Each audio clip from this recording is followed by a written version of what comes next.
And if I hear about incorporating elements, again, I have to come back to wondering what else will be changed and what will be different in the remake.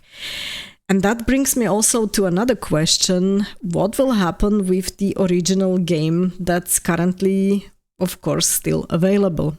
The question is, will it be available also after the remake is out? So that the people who have not played the original one can then still buy the first one, the original one, if they decided to, and if they want to maybe compare the original with the remake.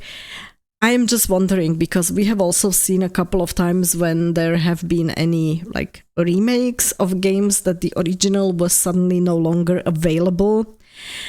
I think, let's say, and that was even like a remaster, not even an official remake. That was what happened with Divinity Original Sin Enhanced Edition. If I remember correctly, there were a couple of changes which we have seen where they did add something on top and where they have like changed, for example, a little bit what you can do in certain areas, but then they also changed a little bit the combat style, and suddenly you had, let's say, a limited range of skills that you could learn, and you had to invest, let's say, the points a little bit differently. You had a limited range of points that you could invest into your skill.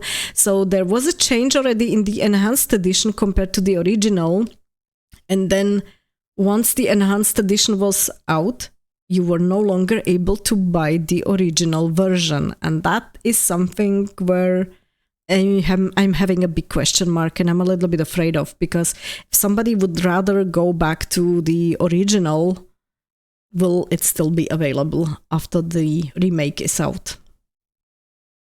Louis is writing, Dark Souls was a different story. You can't get the original version anymore. The remastered is the only one available. Yeah. And John is writing, Bethesda did that as well. Pulled all prior versions of Skyrim. Oh, crap. Yeah. I still play an older build of Skyrim. That's from John. So basically you were lucky to be able to like buy it, or that you have bought it previously before they made it unavailable.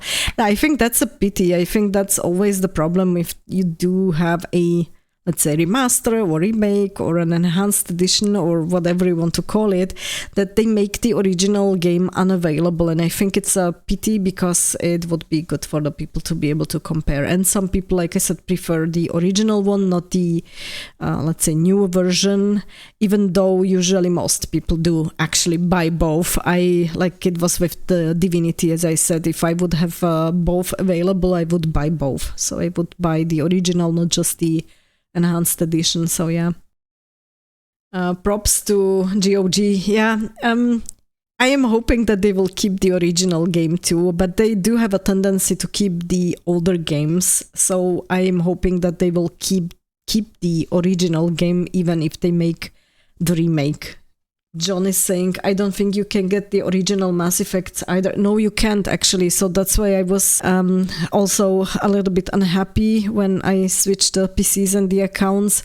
I was used to be playing the Mass Effect 1 and Mass Effect 2, the original ones. And then when I had the new account and the new PC, I was only able to buy the Legendary Edition. And even though I did not have a direct comparison, I did notice the changes that they did to some of the games. Some were positive, and again, on the other hand, they did take out some of the stuff, and which is like controversial because it's not for the modern audience. It's not so great because somebody might have feel offended by some of the stuff. So yeah, I am not really fond of not having the option to be able to buy the original games and play them in the, let's say, original state. So